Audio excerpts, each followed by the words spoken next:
بسم الله والحمد لله والصلاة والسلام على سيدنا رسول الله صلى الله عليه وسلم. اللهم لك الحمد حمد الشاكرين ولك الحمد حمد الذاكرين لك الحمد كما ينبغي لجلال وجهك ولعظيم سلطانك. Assalamu alaikum everyone, and welcome to the Fiqh of Ramadan session, which is part of our Ramadan Ready series.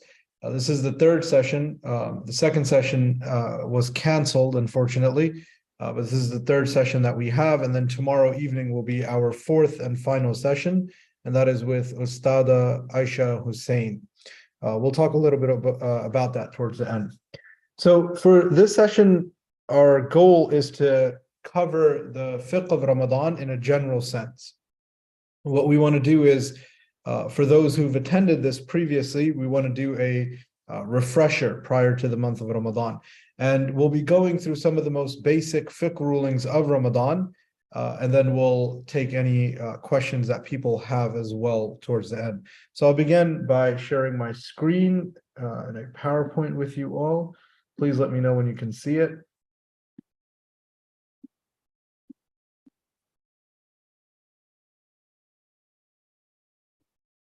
Somebody can just send me a chat.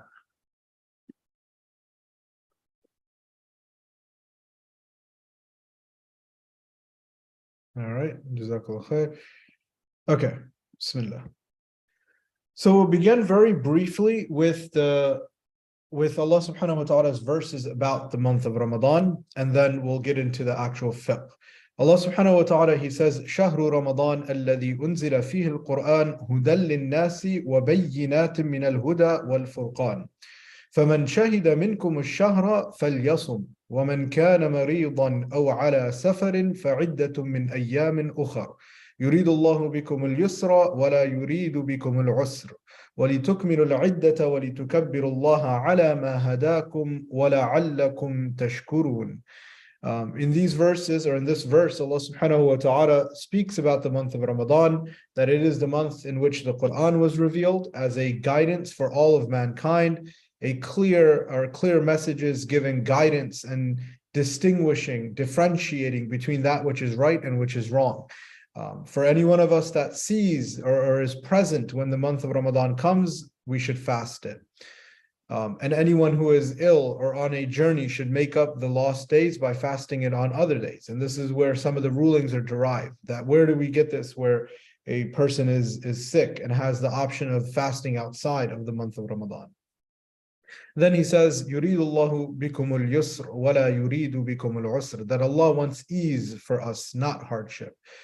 He wants us to complete the prescribed period and glorify Him for having guided us, and that we become thankful individuals.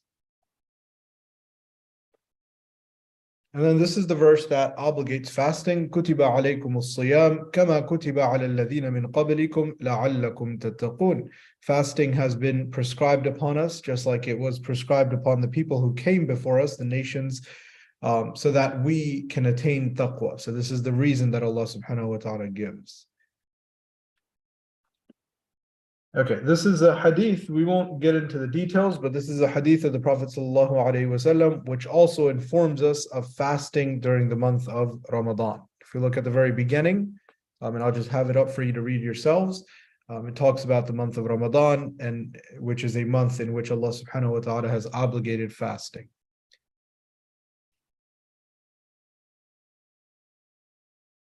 Okay, hopefully everyone has gotten through that. And then the scholars also, the jurists, the fuqaha, have unanimously agreed that fasting is an obligation in the month of Ramadan. And this obligation, this unanimous consensus is primarily done so that later people can't come and say, oh, the verses are speaking about a different month, or the verses are speaking about fasting on a different day. That they have come to this agreement, that they have a mutual understanding unanimously of what it meant to fast the month of Ramadan, or what it meant as fasting as one of the pillars of Islam, for example. So that's why the unanimous agreement, the ijma', the consensus, is part of this tradition whenever we're speaking of the obligations of fasting. All right, these are the virtues, or some of the virtues of fasting.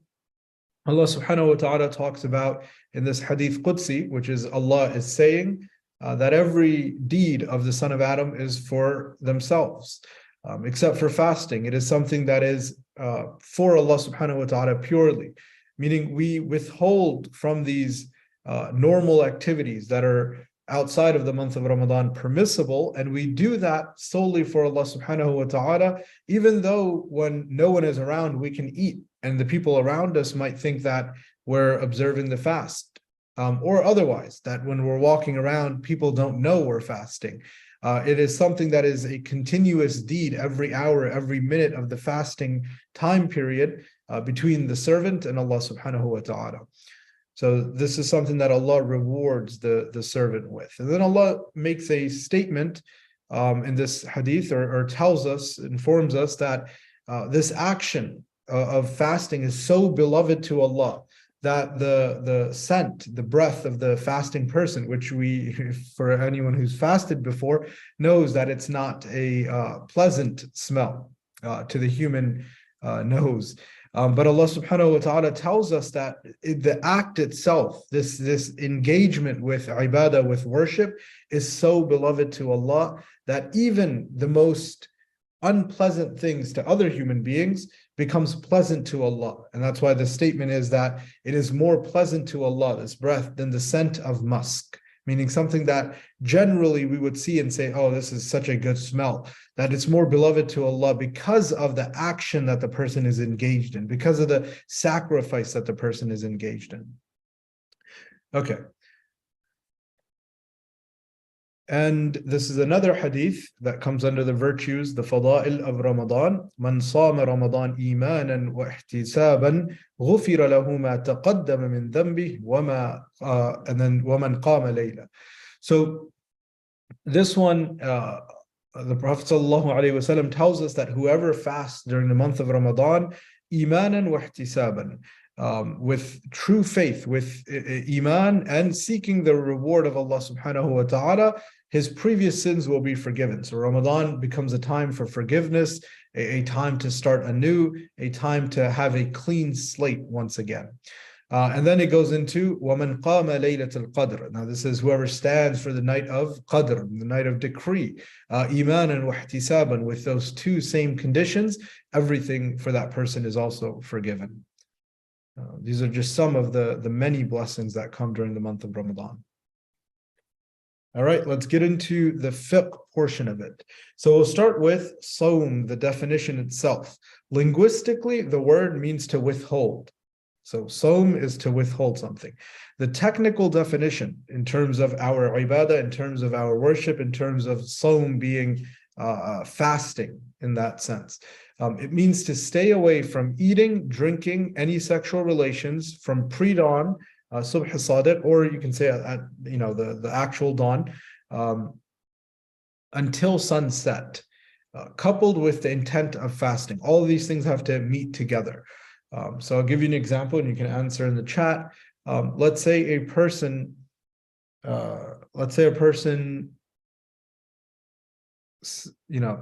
wakes up in the morning, it gets really busy with work, and throughout the day is not drinking, is not eating, and then it's 5 minutes until Maghrib time, and then he says, or she says, oh, you know what, I'll just wait until Maghrib so I get the reward of fasting, or so that it counts as a fast. Would that be a fast based on this definition?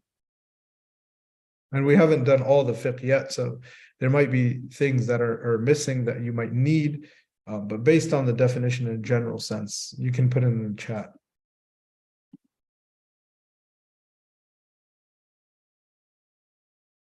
I'll give everyone about a minute or so.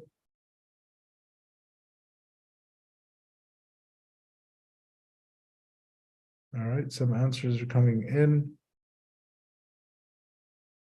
It should only let you send messages to me anyways, so that's fine. Okay, so that is correct. Most people answered no. That is correct. So it would not be fasting. It needs to have this part here, coupled with the intent of fasting. And we'll talk about when the deadline for the intention is. But generally, 5 minutes before Maghrib is not a time where you can intend fasting at that point. So it has to be abstaining from these things alongside the understanding, the intention that you are fasting, right? Okay. So there are different types of fasts, and we won't get into too much detail about the various types because our conversation mainly revolves around the fiqh of Ramadan, which specifically focuses on the first two types of fasting that's on this list. The first is fard. Fard means something that is an obligation, that is of the highest level of obligation. And there's only one type of fasting, which is fard. That is the fast of Ramadan. So the month of Ramadan, those fasts are fard. Then you have what's called fard, but non-specific. Difference between specific and non-specific here is that the specific fasts have a certain time. So the month of Ramadan, for example, is a certain month. You can't fast the month of Ramadan in its fard sense in Sha'ban, right? Or in a different Islamic month. Rather, that fard fasting has a specific time frame. Non-specific, which is number 2 on this list that you see here, are the qada from Ramadan. So you missed a day in Ramadan, you were sick, or you couldn't fast for another valid excuse. Those fasts are fard for you to make up, meaning they're an obligation, but they're not specific, meaning you can make them up in one of the other months of the year. So it's not that you have to make them up 2 weeks after Ramadan. Now, it is recommended to make them up the sooner the better, right? So you complete the fard, that obligation. The next two, we have wajib specific and wajib non-specific. These are fasts that aren't an obligation in themselves, but you make an obligation upon you. So for example, you take a vow that if I get this job or if I get such this grade in my class, then I'm going to fast this coming Thursday. That's a specific fast that you have to do because you made that vow, if obviously the condition is filled, so you do get that job or you do get that grade. If you don't get that job or you don't get that grade, then the fast is not upon you. It depends on the vow that you make. But you made that vow and that action happens, so then it becomes incumbent upon you to complete that fast. If you specified a day, then it's a specific day.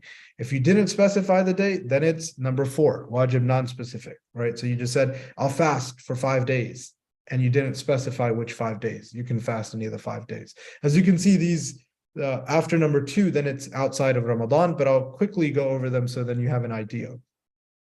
Then you have sunnah fasts. These are fasts that are encouraged specifically from the Prophet ﷺ, such as fasting on Mondays or Thursdays in general. You have mustahab fasts. Mustahab just means good, right? Something that's good to do. And that's any other fast that's not in one of the other categories, right? So obviously it's a fard fast, then it's something fard to do. If it's a makruh or haram fast, then it's something that you shouldn't do or it's impermissible to do. Number 7 is makruh, which is our next one. This is when you seclude a specific day for fasting, thinking that it's specifically rewarding on that day. So if somebody only fasts on Fridays because they think Friday is a special day, it's a blessed day, and because it's a blessed day and a special day, I'm going to fast on Fridays, then it becomes makruh to fast on Fridays because that's not from our tradition. However, if somebody randomly fasts on a Friday, so for example, you're off this coming Friday and you say to yourself, because I'm off, I'll fast. It's easier to fast when I'm off from work.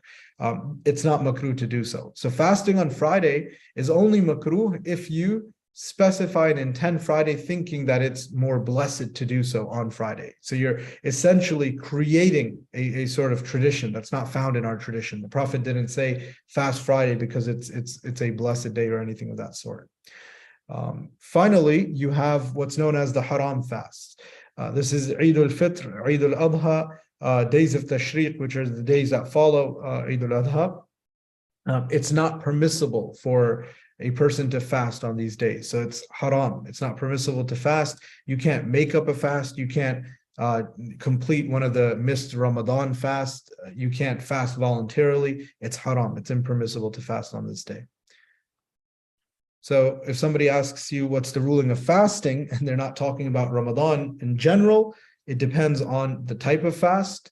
It depends on when you're talking about. For example, it's haram on Eid, and it depends on if it's specified or non-specified. Okay, let's move to the conditions. What are the conditions for fasting to be an obligation? Number one, Islam. The person has to be a Muslim. This is a general condition that is found for many of the obligations in Islam. Number two, sanity. The person has to be sane. If a person is not sane, is not in their correct mind, does not appreciate or is able to understand the world around them in the Islamic definition of sanity, then that person is not obligated to fast. Age of puberty. So once a child passes the age of puberty, then it becomes an obligation for that person to start fasting the month of Ramadan. And then those are the conditions for it to be an obligation, right? So if you meet those three, fasting is an obligation. Whether it's carried out as a fast, or it's carried out in a different way, or it's carried out at a different time, that's the next set of conditions. Okay, hopefully that's clear. So we have conditions for it to be an obligation, meaning at this point, it'll be fard. Now, whether you have to fast or you have to pay something, whether you have to fast or you can be excused and fast after Ramadan, that's a different question. That's the next conditions. The next conditions are the previous three plus being free from sickness, right? So if a person is ill, that person has an excuse not to fast. Depending on the sickness, and we'll talk about it, if they decide to fast, they are allowed to do so. And if they're able to fast, if they're sick and it's not going to harm them or make it extremely difficult for them to fast, then in those cases, it's better to fast. So if it's a light cold or something of that sort. Same thing with menstrual bleeding. So if somebody's going through menstrual bleeding, postnatal bleeding, then fasting does not need to be carried out during the month of Ramadan and cannot be carried out. So menstrual bleeding, for example, you cannot fast when you're in your menstrual cycle. Tomorrow's session, which is the Sisters' Fiqh of Ramadan, is going to specifically focus on some of these issues for the sisters. That session is going to be a sisters only session. So the Q&A and time that is present in that session is going to allow the sisters to ask all of these questions that they want in a comfortable setting, taught by Ustada or Sheikha Aisha Hussein, inshallah. It will not cover these general rulings that we're doing. So it's only going to hone in and focus on the sisters' issues. All right, let's talk about intention. So intention is a necessary element. As we looked at the definition of fasting, intention is part of that definition, right? Without intention, it's not fasting. But what is intention? Intention, it doesn't have to be verbal. It doesn't have to be, I intend to fast tomorrow or I intend to fast. Rather, it is something that it's essentially this. It's, what you're doing. If you know that you're fasting tomorrow, if you know that you're fasting, depending on the type of fast, the rest of the day, right? That is your intention.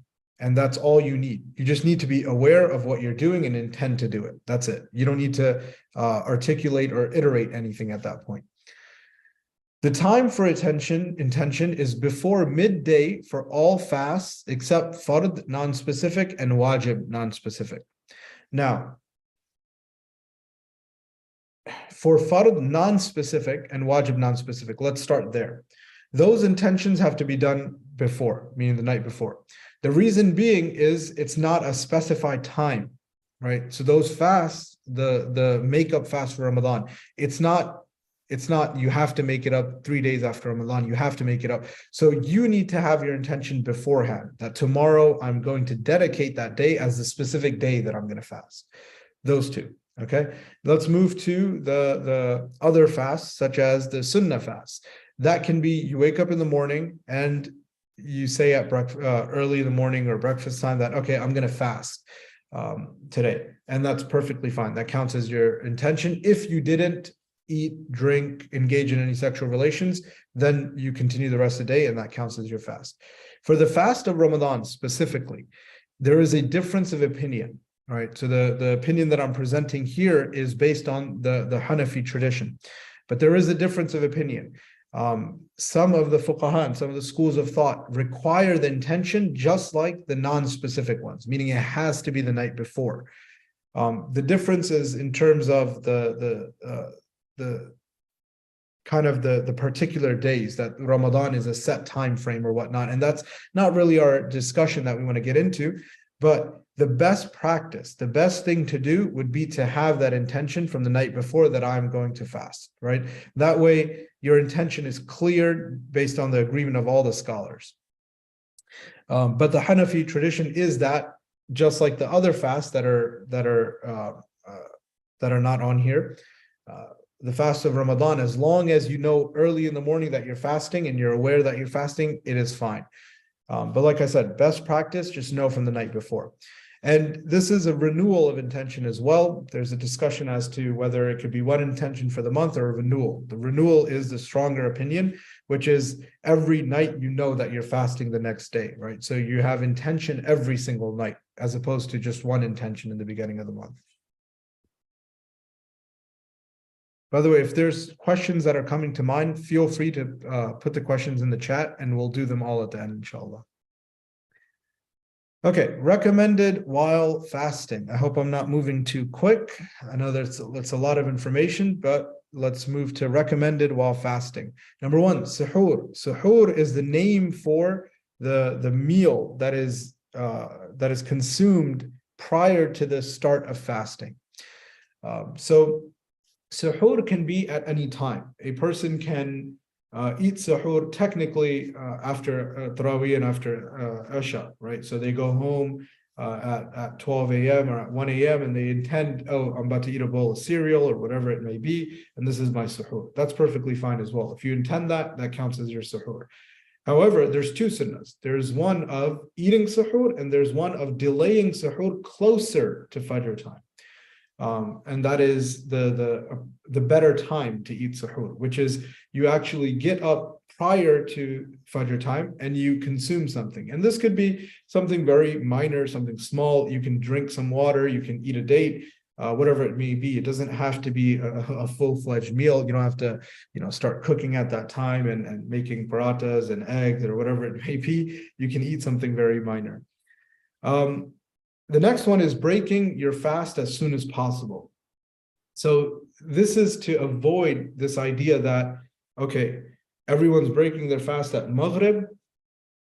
I will get more reward by fasting until Isha or fasting, 50 minutes after Maghrib or whatever it may be. The sunnah of the Prophet ﷺ is that as soon as the fast opens, we break the fast. Therefore, it's recommended to, as soon as we hear the adhan for Maghrib and we've confirmed this is the Maghrib time, we break our fast.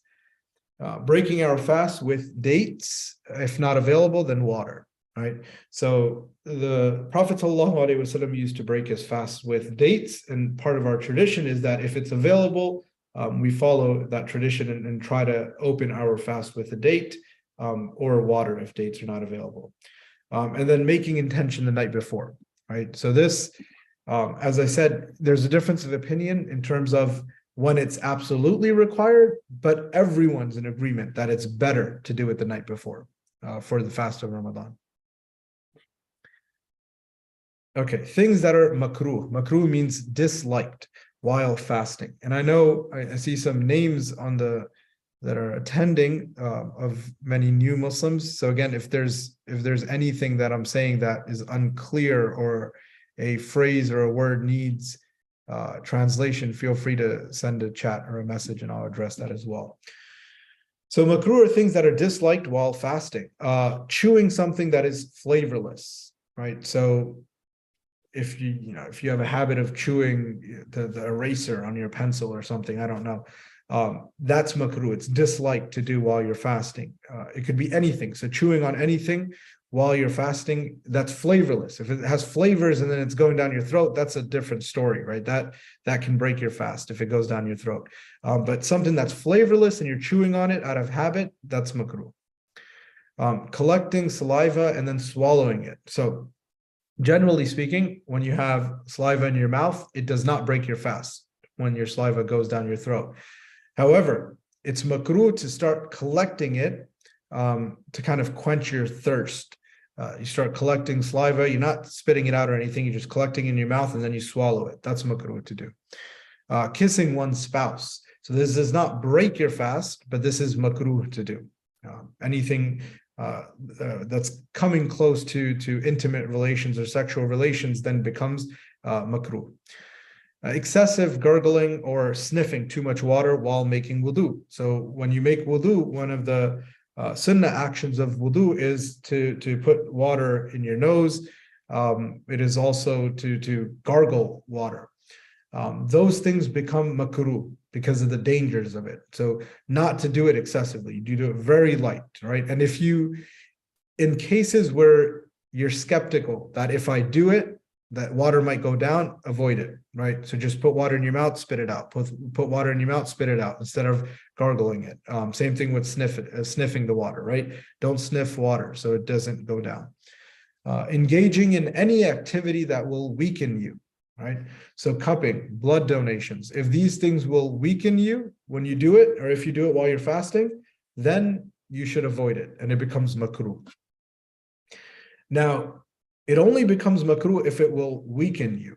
So if you find that cupping or blood donations or playing basketball, whatever it may be, doesn't weaken you while you're fasting, then those activities are perfectly fine. They're not makruh. So they're only makruh if they will weaken you. The next one is strong toothpaste or mouthwash, right? So toothpaste, in Ramadan, here's the very common question: can you brush your teeth while you're fasting? Yes. So the answer is yes, you can brush your teeth. Now, the type of toothpaste you use, depending on how strong it is, might be makruh. And this is all with the understanding that you're not swallowing your toothpaste, right? This is with the understanding you're not swallowing your mouthwash. If you're swallowing any of this, it breaks your fast. But if I brush my teeth, right, ideally use a lighter toothpaste, something that's not as strong. But you can. So keep a toothbrush with you if you know going to work and you need to brush your teeth. Put very little toothpaste on, brush your teeth, spit everything out, rinse your mouth with water so that you're not swallowing any toothpaste, and your fast will be fine. If the toothpaste that you're using or mouthwash you're using is too strong, then it becomes makruh, but it doesn't break your fast unless you're swallowing it. It doesn't break your fast. Okay, finally, arguing, fighting, foul conversations, all of these things are makruh. They don't break your fast. So there's a hadith of the Prophet ﷺ, and this is a very common question for many new Muslims as well. There's a hadith of the Prophet ﷺ which says that whoever doesn't leave false speech or sinful actions, then Allah has no need for that person's abstinence from eating and from drinking. The question is that hadith telling us that foul speech, evil sins breaks your fast, right? The ulama agree that it does not. That's not what the hadith is saying. Rather, it is telling us that we need to rectify our actions, that fasting is beyond and more than the basic minimal things that we must stay away from. In last week's khutbah, I mentioned Imam Ghazali's classification of fasting, right? He gives 3 different spiritual levels of fasting. The lowest level being abstaining from eating, drinking, any sexual relations, right? This is the very bare minimum that a person needs to do in Ramadan. Then he says the higher level of fasting is everything in the first level. So you're staying away from eating, drinking, sexual relations, plus you're abstaining from the sins of the limbs. So your hands, your eyes, your ears, your feet, none of your limbs are engaging in any sin. So you're abstaining from sin. right? The moment you're about to backbite, the moment you're about to argue, right? To have a foul conversation, you withhold, right? And that's a type of fasting, right? So that Imam Ghazali says that's the higher level of fasting. Then he says the perfected fasting, this is the highest level of fasting. The perfected fasting is these bottom two categories, plus you're abstaining from all thoughts except for Allah. That your mind is no longer thinking about the dunya, right? And that's a very high level of fasting to achieve. You're fasting, you're if you're probably familiar with the idea of a spiritual cleanse, right? When a person or a social media cleanse or a technology cleanse, whatever it may be, when you're trying to stay away from your Facebook, your Instagram, your phone, and you're cutting all of that out. Similarly, the fasting of this highest caliber and highest level is when a person is cutting everything in this dunya out, and their intention, their thoughts, their mind is only focused on Allah subhanahu wa ta'ala. And obviously the lower two levels come with that as well. So these actions like fighting, foul conversations, arguing, cursing, they don't break your fast, but it's makruh to do so. So if a person curses, you continue fasting. Your fast did not break.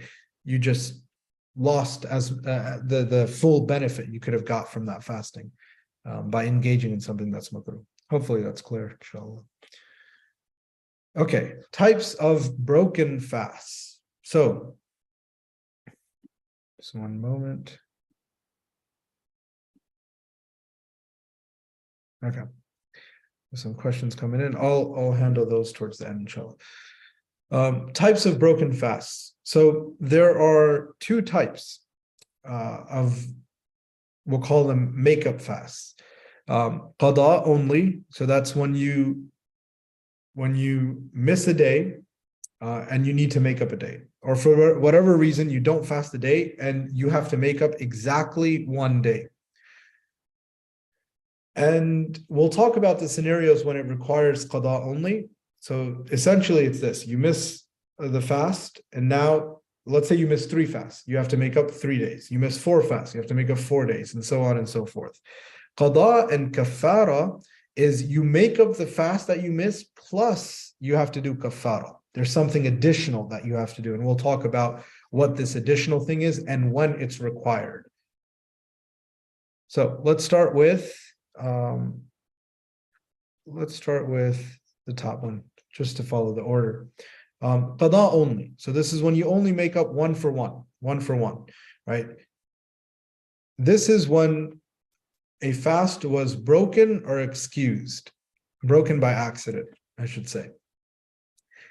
Now, if you break your fast by accident, right, examples of this is, let's say you're doing wudu and you're gargling that water, and then you drink it by accident, or it goes down your throat.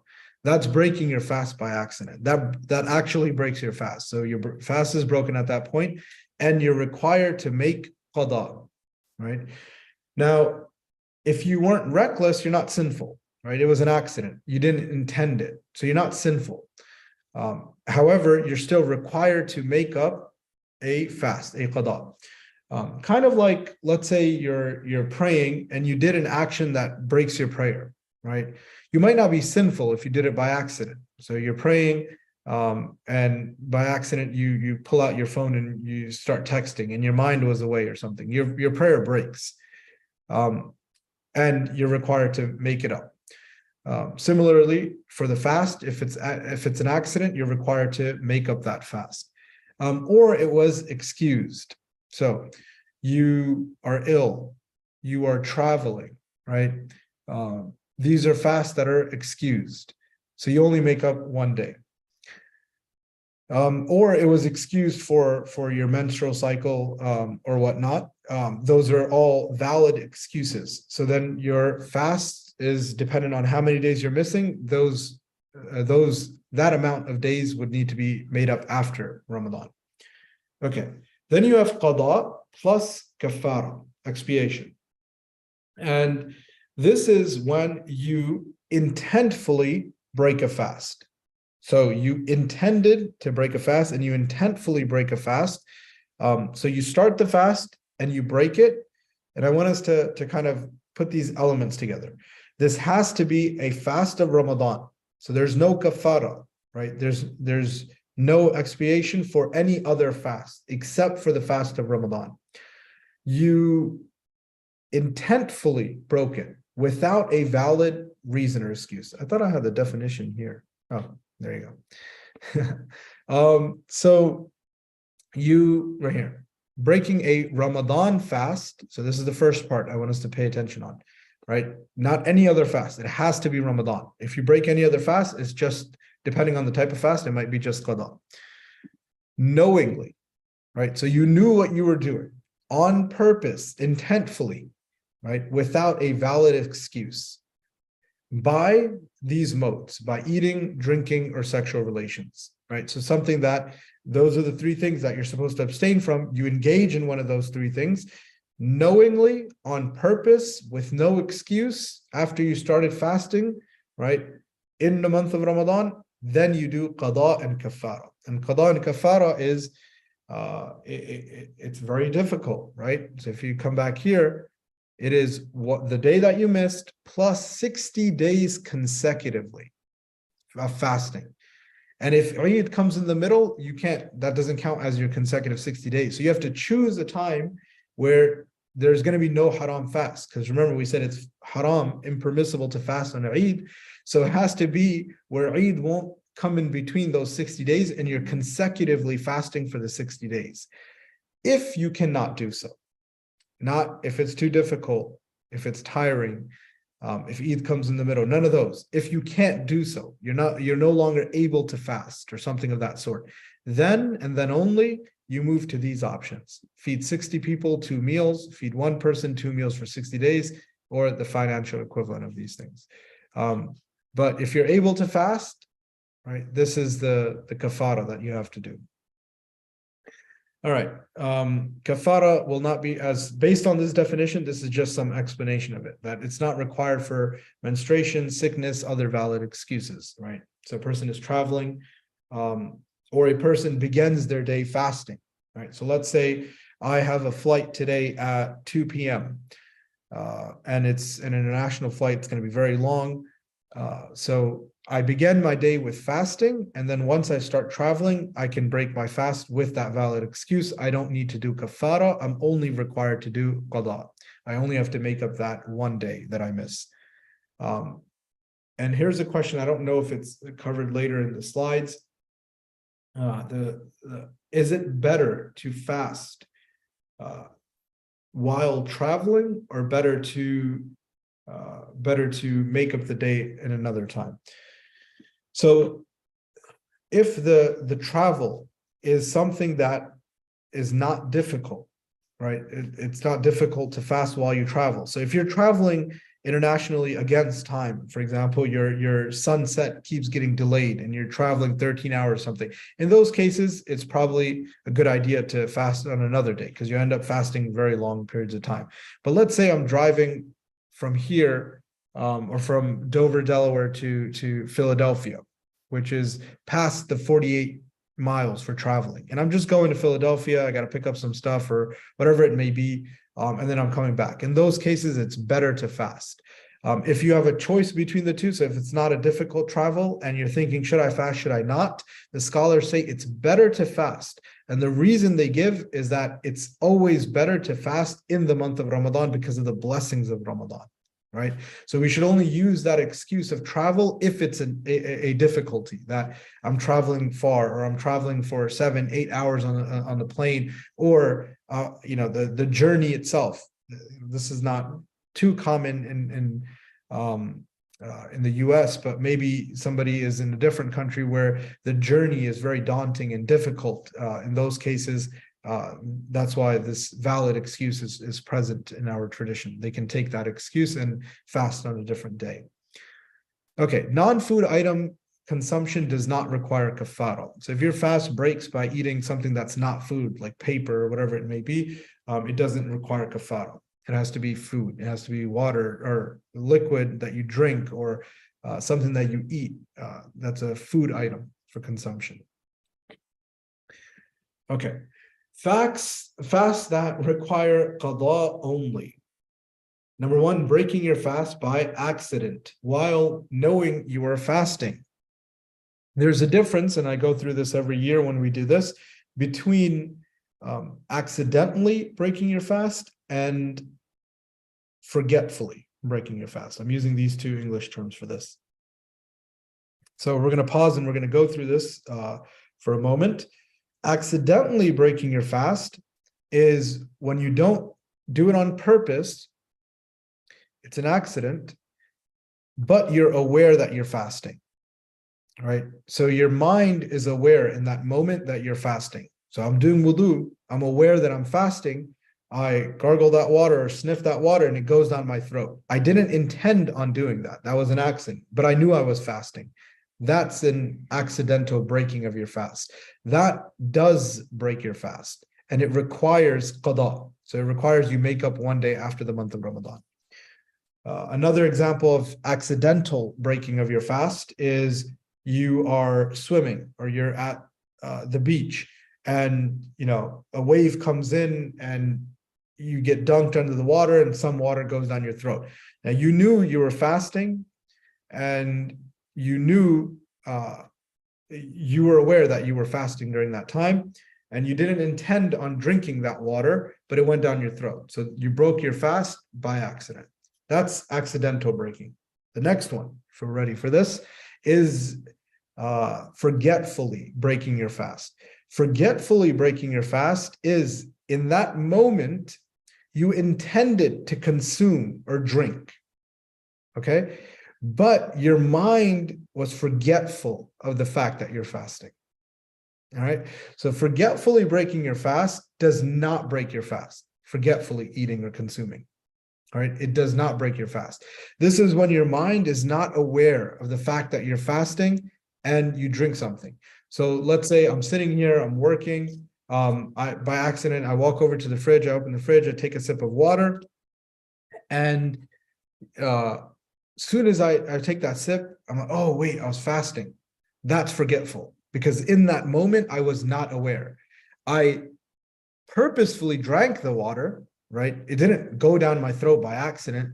I don't know if you seen that one funny video where they're asking the sheikh about what if somebody accidentally eats a shawarma, and like there's a video of him falling and the shawarma going down his mouth. It's more funny when told in person because I can't really hear your reactions, but this is forgetfully breaking, right? So the action that I'm doing, I am doing it intentfully. The problem was I didn't remember that I was fasting. Forgetfully breaking your fast, or forgetfully eating or drinking, I should say, does not break your fast, unlike accidental. So if I eat or drink forgetfully, it won't break my fast. And there's a hadith of the Prophet ﷺ that it is a gift from Allah subhanahu wa ta'ala, that drink or that sip of water becomes that gift, and we continue fasting and it counts. You don't do any qada, you don't do anything. So it's excused, and it's something that doesn't break your fast. Now, this is very important, right? If I forgetfully drank water, so I went to the fridge, I drank water, then I was like, oh man, I was fasting, I wasn't supposed to drink that, and I didn't know this rule. And then I was like, my fast is broken now. So then I drink another sip. That second sip breaks your fast, because that second sip is categorized as accidental, because you didn't know one of the rulings. That's an accident. You were aware at that point of the fast, right? So the second sip would break your fast. So if we drink something by accident, as soon as we realize, if we still have a sip of water in our mouth, we got to spit it out, right? If we already drank the sip, we're good to go. We continue fasting. You don't change anything. You don't eat, you don't drink, or anything of that sort. Okay, hopefully that was clear. Please let me know in the chat box if those two categories are clear and if you need any clarification on any of those. Okay, breaking your fast on purpose with a valid excuse, medication, sickness, inhaler, they require qada. So these are some of the valid excuses. So you need to take an inhaler. And there is a slight difference of opinion on the inhaler issue. The opinion that I'm presenting here and that I follow, which is at the moment, I believe still the majority opinion, is that the inhaler breaks your fast because there's particles that are going down your throat. So the inhaler would break your fast. Any medication that you consume will break your fast, or sickness. You're extremely sick. That's an excuse to not fast on that day, or valid excuse, and you would only be required to do qada. Any non-Ramadan fast you break on purpose. Now, this is a difference of opinion between the ulama, in the sense that this is what this is saying, that I decide to fast on a day, let's say a Monday, and I decide to fast, and I start the fast. And then halfway through the day, I decide, I don't want to fast anymore for this day. So I break that fast. According to the Hanafis and the Malikis, right, out of the four schools of jurisprudence, according to the Hanafis and the Malikis, you now have to make up that fast, right? And they base it off of the verse of the Quran, that believers are commanded to complete actions they start, to complete their actions. So they view that you have to complete or make up the fast that you break. So initially, it wasn't fard, it wasn't an obligation, but because you started something and a believer is commanded to complete it, after breaking it, you're required to make it up or complete it. The other two madhabs, the Shafi'i and the Hanbali madhabs, view that it is not required for you to make up those fasts that are outside of Ramadan. This whole scenario right now is outside of Ramadan. These are optional fasts. They argue that because the fast in itself was optional, it can't require you to it can't make something fard at that point. So there's a difference of opinion amongst the ulama. They use different reasons why they propose this, but this is outside the month of Ramadan. If you begin a fast and you don't complete it that day and you break it, according to the Hanafis and the Malikis, you're required to complete one fast for that day that you broke. Okay, the next one, intentionally vomiting more than a mouthful. So intentionally vomiting more than a mouthful, and this is intentional, so this is key. There's a lot of confusion as to whether vomiting breaks your fast. You can vomit a gallon full of vomit. I don't know if that's possible, but you can vomit a gallon full of vomit and it won't break your fast if you didn't do it on purpose. If you take your finger, put it down your throat and start vomiting on purpose, if it's more than a mouthful, your fast will break.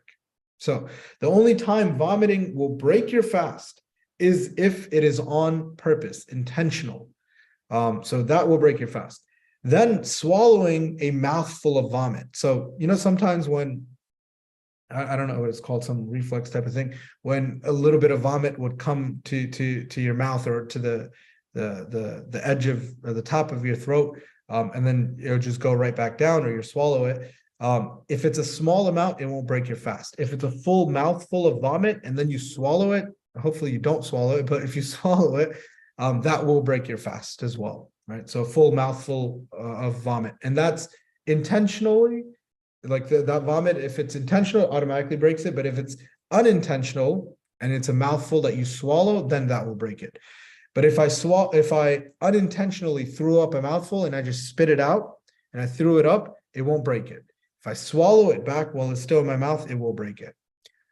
Swallowing a non-food item such as paper. So remember, we said for qada and kafara, it has to be a food item. If it's a non-food item, it will require qada only. So if I eat paper, it will break my fast and it will require me to do qada. If I eat the eraser on my pencil, it will require me to do qada and it will break my fast. Things that will not break your fast. Forgetfully committing an act that breaks your fast. And I believe there is a question about the accident concept, so I'll take this time here to answer that question and go over this real quick as well. So this is what we were talking about, the accidental and forgetful, right? Accidental is when I didn't intend on breaking my fast, such as I'm putting water in my mouth for wudu. My intention isn't to drink that water, but I accidentally drank that water, right? So I didn't intend on breaking the fast, but I did an action that breaks my fast, essentially. At the same time, while knowing I was fasting, that's accidental. This here that will not break your fast is forgetful. This is the second category. This is when I do the action intending to do the action. So I intended to drink when I opened the fridge. I just didn't remember I was fasting. That's all it is. That's forgetfully. That does not break your fast. That's why it's on this list. It does not break your fast.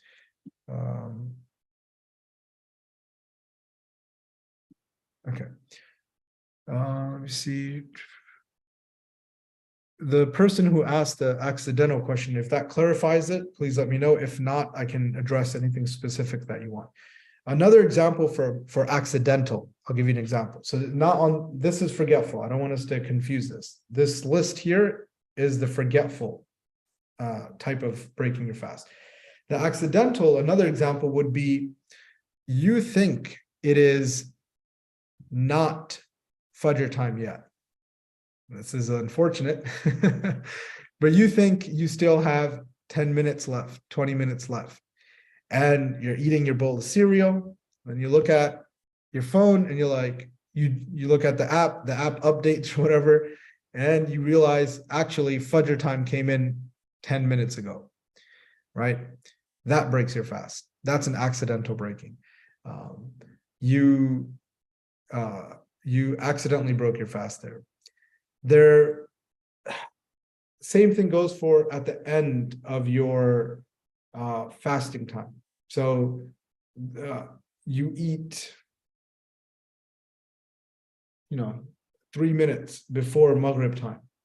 Now this is obviously for using watches and time and digital clocks, right? So if people are living in an area where they're going by the actual sunset, right, then it would just be based on what the normal way of determining sunset is, and how long do you wait until the sun goes down, and what counts as a sunset. Today we look at specific times, so that will be a slight difference in terms of how they're using it, which communities are using what. Okay. Swallowing a small bug unintentionally. So this is something that doesn't break your fast by accident. You're riding your bike with your mouth open or something, and a bug goes down your throat. That will not break your fast. Vomiting unintentionally, regardless of amount. This is the example we did, that you vomit a gallon full of vomit. It will not break your fast. Swallowing your own saliva will not break your fast. Kuhul, eyeliner, mascara, none of those will break your fast. Applying oil to your body or hair will not break your fast. Cupping, blood donations, blood tests, brushing your teeth without swallowing the toothpaste will not break your fast. Mucus from your nose will not break your fast. Inhaling smoke by accident will not break your fast. So you're at a gas station, you're filling up gas, and the fumes are coming out of the car. Hopefully not because of emissions, but fumes are coming out, and that's technically going in, and it's not intentional. So you're not, unlike an inhaler, you're not putting something down your throat. That will not break your fast. So accidental inhaling of any type of smoke that's around you. Now, if you're in those situations, if a coworker or somebody is smoking near you, you should move yourself from that situation, because smoking a cigarette, for example, that will break your fast. Okay. Exemptions and fidya. So this is what happens when you're exempted from fasting, and what is the concept of fidya. Fidya is a sort of compensation that you pay if you're not able to fast. And this is not able, meaning throughout the year, right? So this isn't I'm traveling one day in Ramadan. Instead of fasting one day outside of Ramadan, I will just pay fidya. That's not what it's for. Fidya is I use certain medicine every single day, 5 times a day throughout the year. And the doctor says, you have to take those medications. There's no way that you can't take it every 3 hours or whatever it may be. It's a necessary requirement. That person has to take it in Ramadan, outside of Ramadan. So even if he misses the fast in Ramadan, there's no time outside of Ramadan where they can make it up. Therefore, they can do fidya. Somebody of old age, right? They can do fidya. That it's too difficult for them to fast for health reasons. And somebody not of old age for health reasons as well. That's a all year long chronic thing that exempts them. Now, if there's certain days of the year where they can fast, then they would be required to first try to make up the fast themselves. If you recall the very beginning, we talked about the conditions to make fasting an obligation, and then the conditions for it to be carried out. In the making it an obligation, if a person meets those, fasting is an obligation, even if a person is at an older age. If they're Muslim, if they're sane, right? It's an obligation past the age of puberty. Those were the 3 that we gave. It's an obligation. Now, because of their old age, they might not be able to fast the normal fast. Therefore, they have to pay fidya. So because it's an obligation, it has to be fulfilled. And how it's fulfilled might differ. And that's what we're talking about here. Okay. Let's go next. I know there's a lot of questions coming in. We'll address those at the end, inshallah.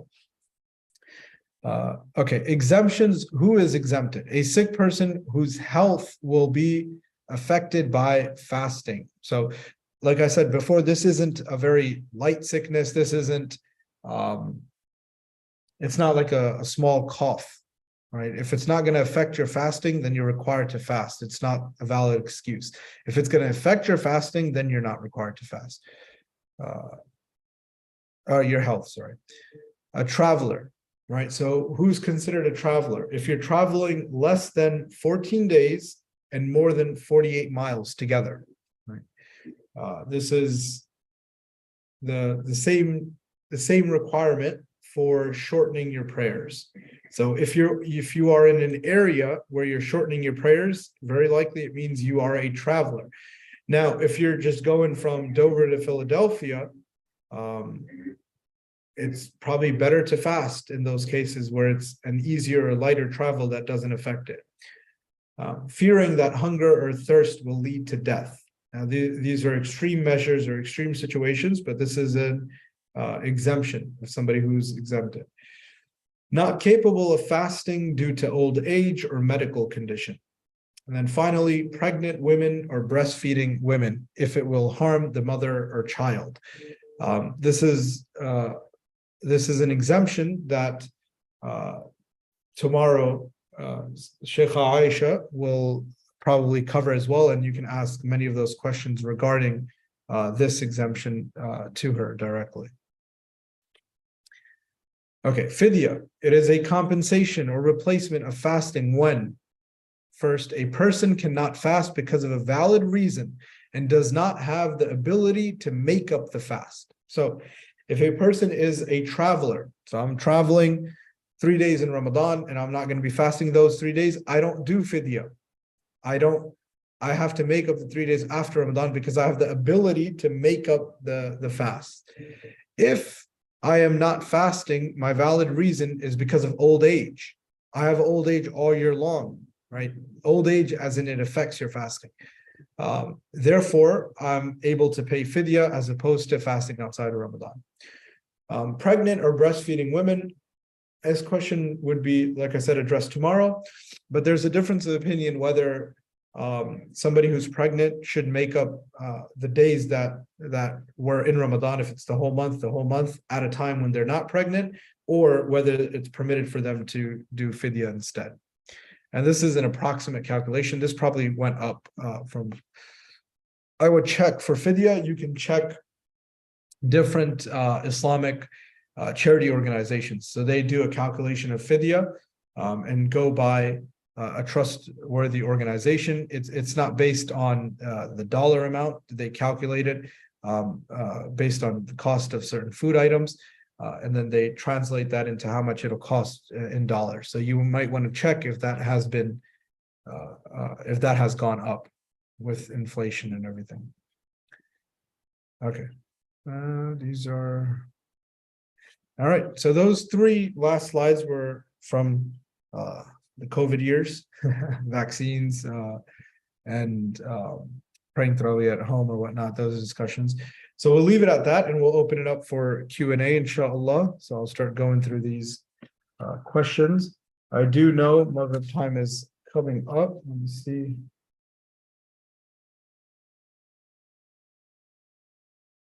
Okay, we have about 10 minutes or so until now.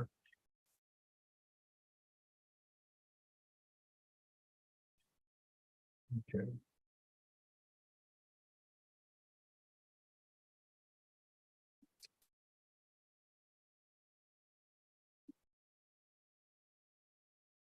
Okay, I think some of these questions I addressed, so I'm going to address the ones that weren't addressed.